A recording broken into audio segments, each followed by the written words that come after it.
All right, class, welcome to our first lecture of legal issues in sport. So, this is the introductory chapter for week one, and within this chapter, the purpose is to give you a bit of a taste of what is to come in this course.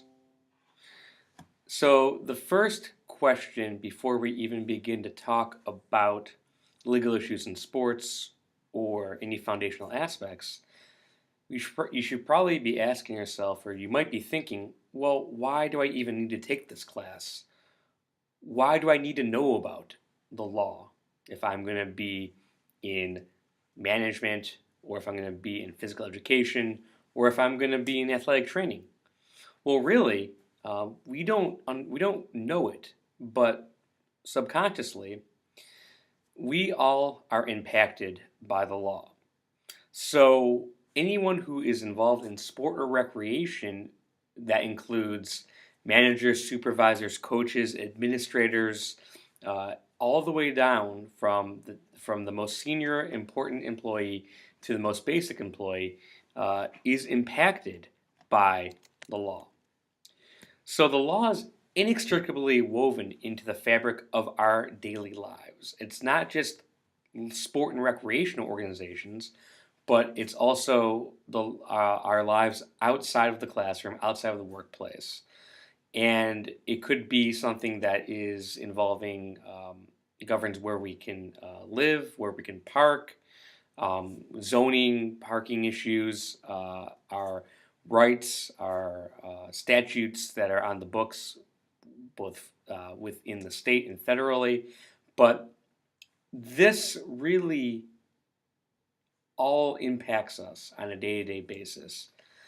And it's woven so much, the law is, into our lives that if you look at ESPN or you look at CNN and you look at the sports, the law plays a significant role in many of the stories that are posted on these websites. So commentary and analysis may relate to legal issues for sports figures like someone like Barry Bonds or Lance Armstrong or Roger Clemens, allegedly using performance-enhancing drugs, or organizations that are under investigation for improper conduct, whether it's the New England Patriots or the New England Patriots or the New England Patriots, but other organizations who are breaching the rules of a game, and then facilities who might not be up to code.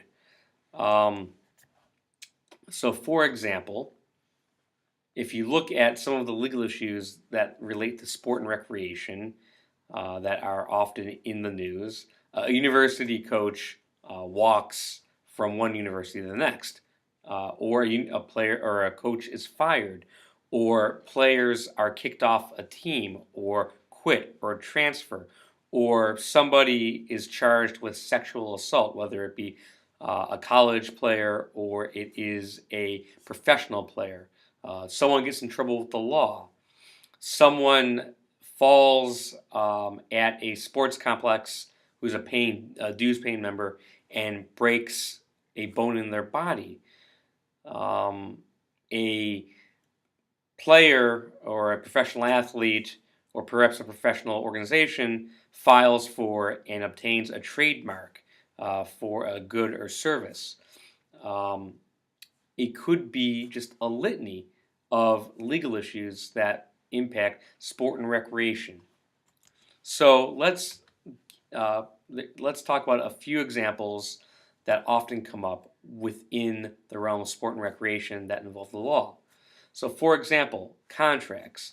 A contract, simply stated, is a promise or a set of promises between two or more people where the law will enforce a remedy. So here in the upper left-hand corner, we have an example of, let's see here, let me do this. An example of a player who signed a contract with a football team where he would be paid $2 million if he showed up for off-season workouts. But in this situation, he failed to show up and therefore did not collect on the $2 million bonus.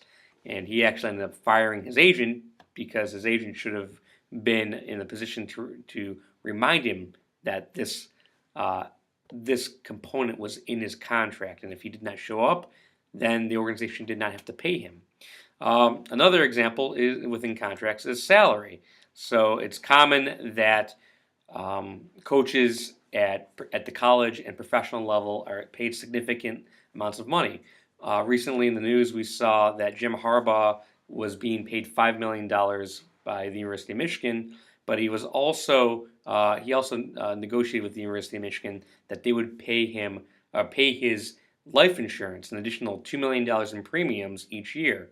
And then once Jim Harbaugh stopped working, or once he passed away, that the policy dictated that those premiums that the university paid back to him would then go back to the University of Michigan. So there's been a lot of debate as to whether or not coaches are worth this high amount of money, especially at the collegiate level. Another contractual matter involves governance. So about a year and a half or so ago, there was an ugly spat involving former and now disgraced owner of the Los Angeles Clippers, Donald Sterling, who had a racially insensitive rant be surreptitiously recorded by his alleged lover on the left, and that recording was released, which led to him being basically kicked out of the NBA due to the documents, the contracts they had signed. And this led to quite a salacious set of trials, as well as just public statements and by Donald Sterling and other players that were all due to him being a signatory to the various policy documents that governed his ownership interest in the NBA. And then finally, most recently, we've got Ryan Lochte down there on the bottom right, and Lochte has been in the news for fabricating a story where he said that he and his swimmer friends were held up and robbed at gunpoint, but he came clean, saying that that was a lie. And if Lochte has any endorsements, because he's a Olympic swimmer, he may very well lose those endorsements due to morals clauses. So again, that would be a contractual matter. Now, in terms of the realm of torts, which is another area of the law, this is also a common legal issue that sport managers confront on a day-to-day basis. So you're probably asking, what is a tort? Well, a tort, as we will soon find out, is a civil wrong. So while a contract, if we saw over here, a contract is an agreement that's voluntarily made by two parties. And the law enforces the terms because that's what the two agreed upon. But a tort is something different. It's not a voluntary act. Or the law does not come in and enforce something voluntarily. Instead, the law sets up a minimum threshold of conduct that everyone in society must adhere to. They must be above that standard. And if they breach that standard, then they commit a tort, and they usually end up injuring somebody. And as a result of that injury, the law steps in and compensates the person who's injured by giving them money. And the law also punishes the person who violated that standard by forcing that party to pay money as a punishment. So within the realm of torts, we have a set of a class of different penalties called intentional torts. So we've got things like assault and battery, fraud, infliction of emotional distress, invasion of privacy. You've probably heard of this stuff before, and we will talk about it. However, most of what we talk about in the realm of sport management is what's called negligence. And negligence is conduct that falls below a certain duty of care that a person owes to society. So, oftentimes on the field, players go beyond the traditional, what's expected under the traditional rules of play. We have in the bottom left corner players getting into a fight on the court, that is something that goes beyond the intended what people consent to, what they sign up when they play a sport, and it can lead to things involving assault and battery as well as negligence. And we've got on the upper right-hand corner a player being taking a very strong hit that could lead to a concussion, which the NFL is, as well as NHL and other sport and other professional leagues, have been mired in litigation involving concussions. So we'll talk about that. And then we've got in the lower right-hand corner something involving premise liability, where you have fans who are going beyond what would normally be expected of them to maybe get a foul ball, but this can lead to one of these people falling and suffering significant injuries. In fact, we had an incident in Houston about 5 years ago where a fan reached down to grab a foul ball, but he fell out of the stands, hit his head, and ended up dying. So here are some common examples of potential dangers involving the law in the realm of sport and recreation that come up routinely. Not only do we have to deal with matters involving contracts and torts, but there's also matters involving private associations. And a private association is something like the NCAA. NCAA is just a private entity that regulates the conduct of the colleges that choose to participate and be a member in the NCAA. So most recently, we've seen scandals involving Penn State, Miami, some scandals involving Texas A&M with Johnny Manziel. The list can go on and on. But here, these institutions submit authority to the NCAA, and the NCAA acts as a regulatory authority. So for those who want to work in college athletics, there are lots of statutes and regulations that have been created by the NCAA that act as de facto laws that govern the conduct of the NCAA member organizations. And those who wish to participate in college athletics must adhere to the rules or face punishment in a manner that mimics the court system in a sense. Finally, but certainly not least, we have matters involving intellectual property and marketing. And again, these are just examples of legal issues that sport managers confront on a common basis.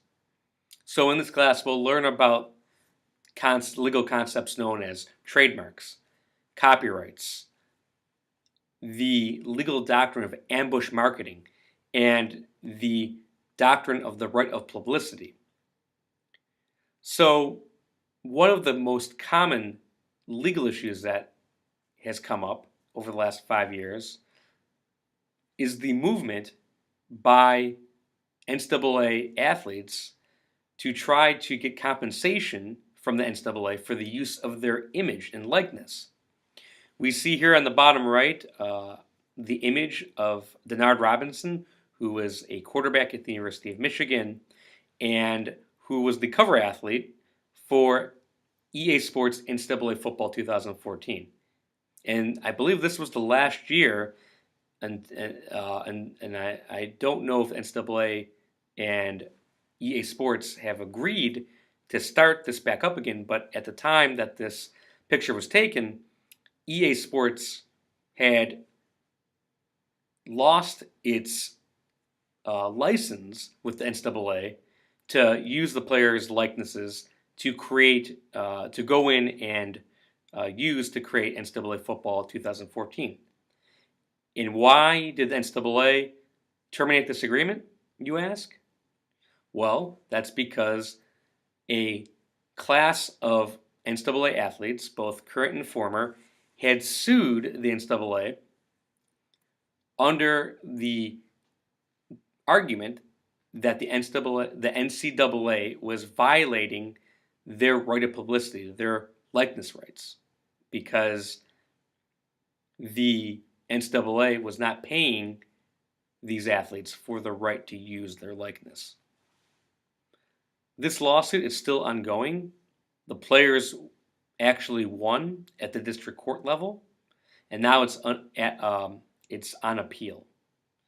We'll talk about the difference between a district court and an appellate court later this week. Additional intellectual property issues related to marketing concern what's called ambush marketing, where an entity who has not paid for the right to associate itself with a product or event instead tries to create the impression that they actually are associated with that product or event, which is in violation of the intellectual property rights of the organization who owns that event or has licensed with another entity that is probably a competitor of that ambush marketer. But again, we'll talk about that. We'll talk about why this is important. So these were a couple of examples of different classes of legal issues that sport managers or recreation managers or athletic trainers come in contact with. So like I said before, many of the stories that are on ESPN or on CNN involve legal issues. So let's do what the slide says. What sports stories are currently in the news? Like I said, Ryan Lochte has been in the news for fabricating a story about being robbed at gunpoint. But let's look at what else is in the news. So, all right, let's take a look here. All right.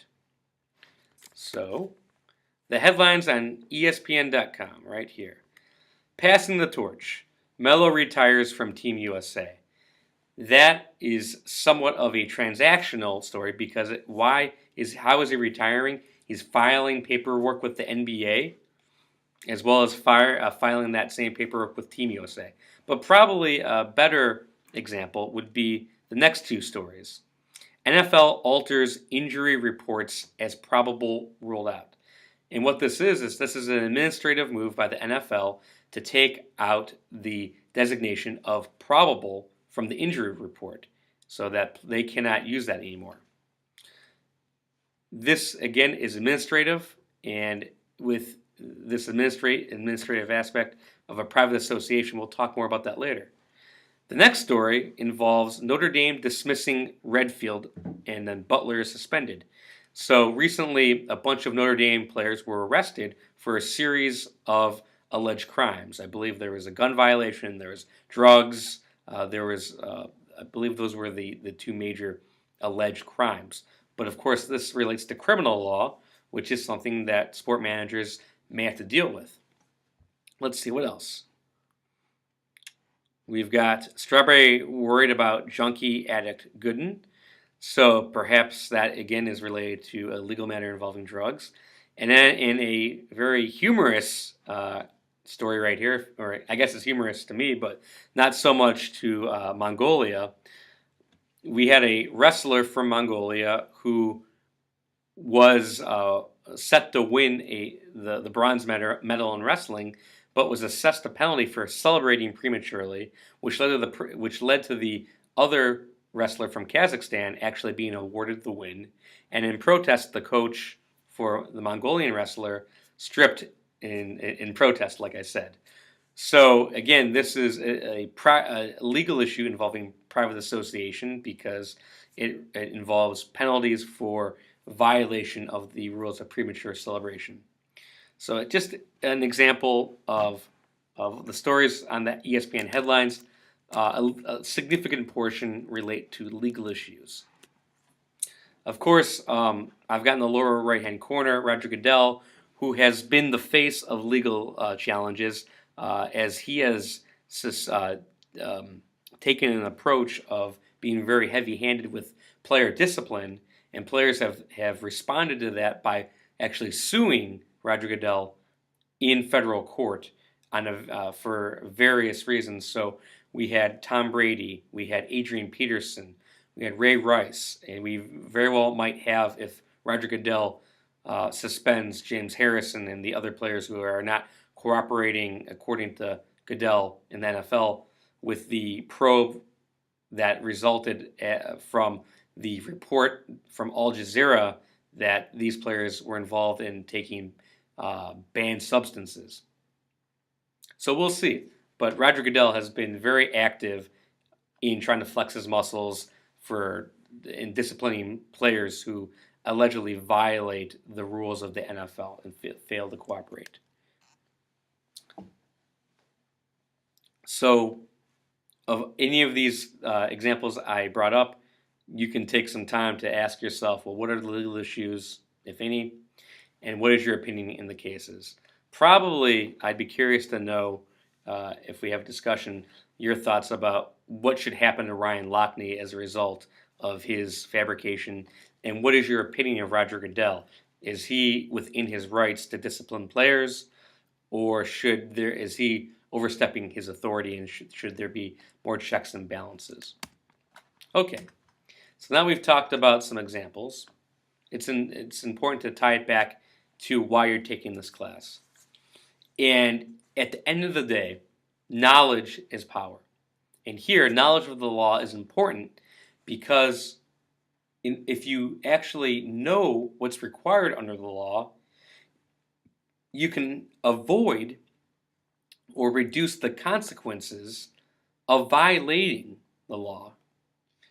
Those in leadership positions can also help to create policies and procedures that do a good job of complying with the law or avoiding the law. This will make an organization operate in a safe and ethical and reasonable manner. And it will help with solving real-life issues that come up in the workplace on a day-to-day basis.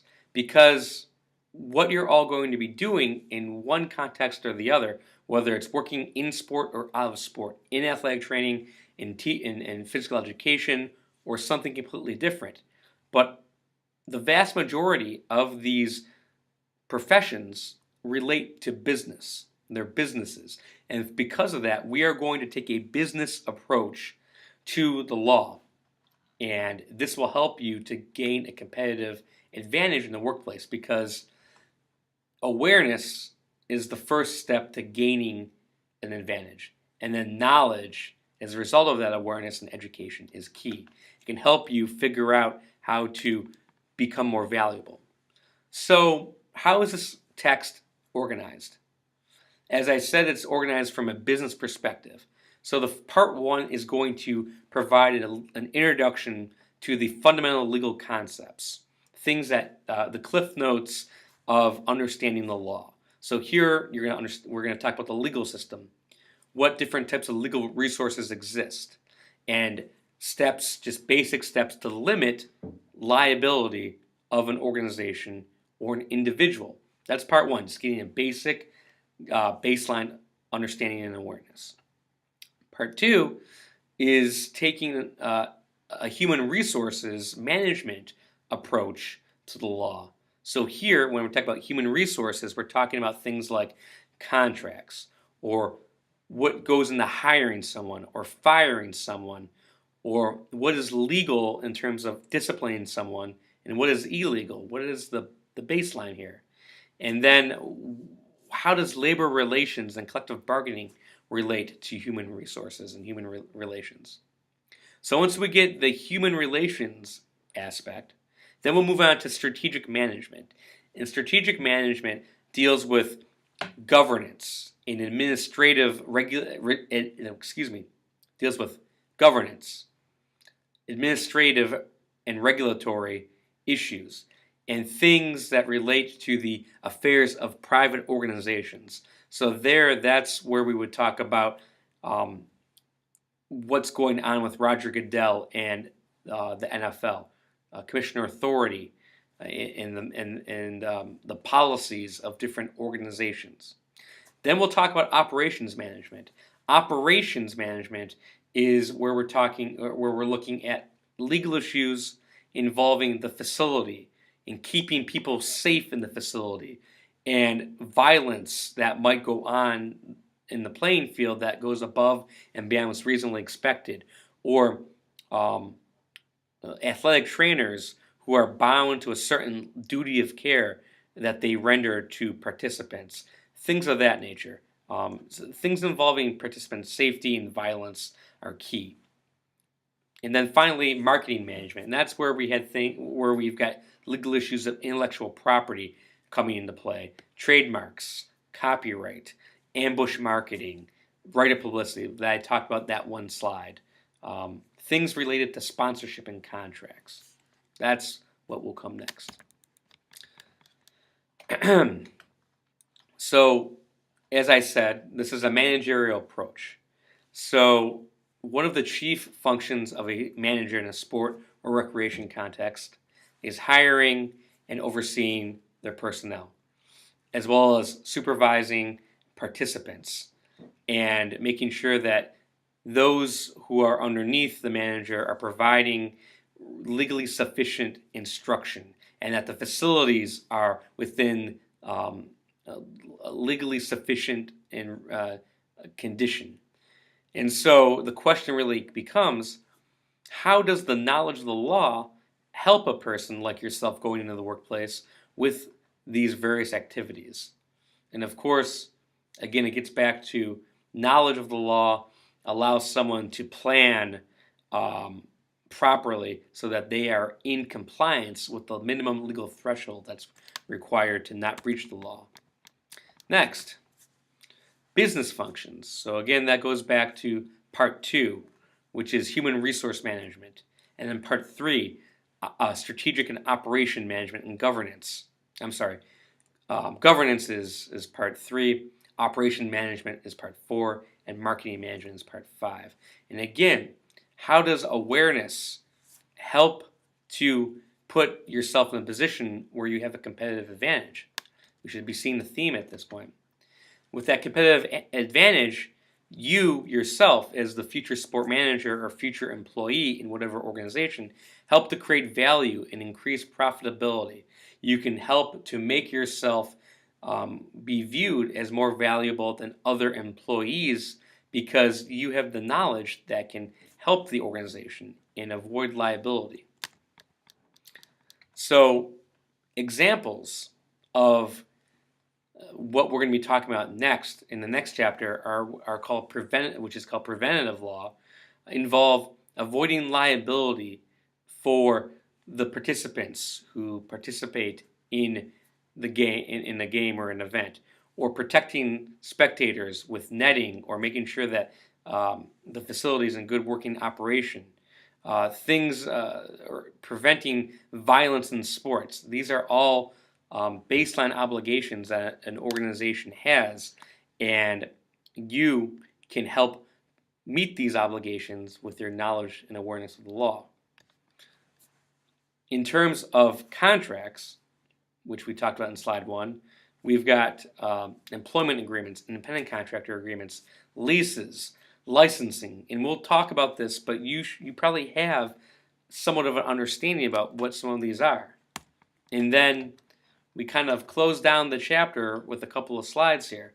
One is trying to understand the law from a critical thinking perspective.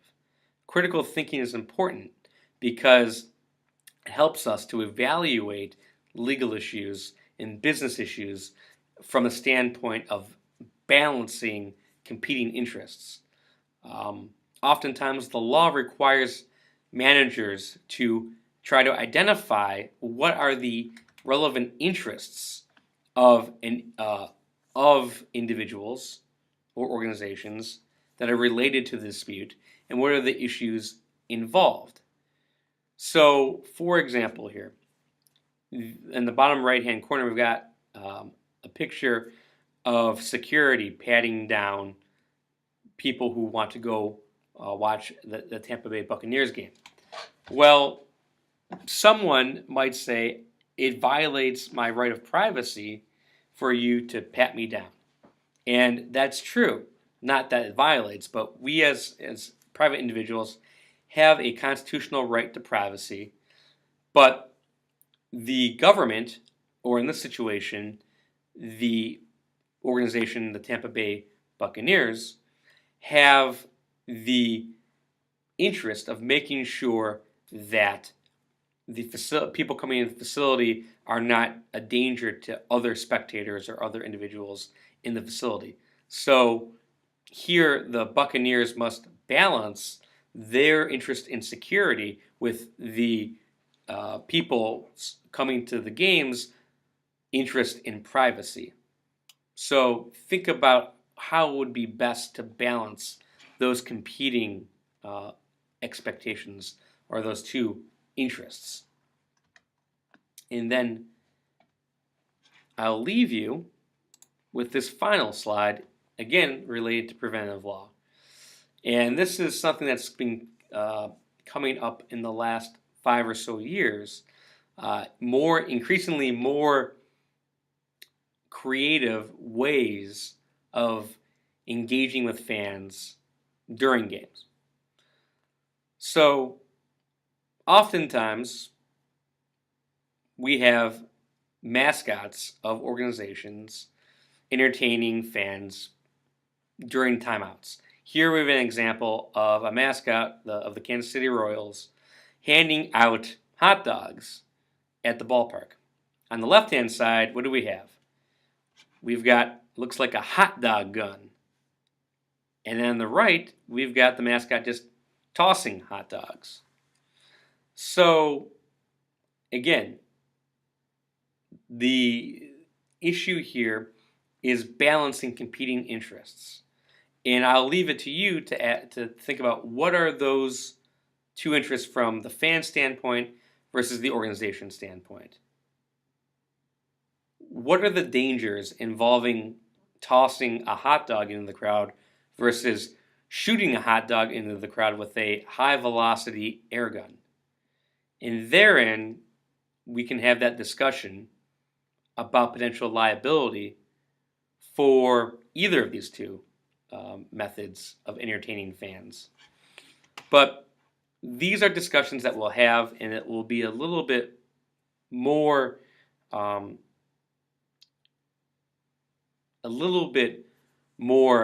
focused once we start going through the chapter. But for now, I wanted to give you, the class, an introduction on what we really will be talking about and why does it matter. So I think we've definitely driven the point home at this point of why it's important to educate yourself on the law and how it relates to you in your future profession, whatever that may be, and thinking critically and balancing the competing interests of those involved with sport management or recreation or physical activity. So we'll pick up with this example and other examples when we talk about preventative law in the next chapter. So until then, hopefully this was enjoyable and hopefully you got something out of it. I certainly did. And I will talk with you guys next recording. Bye.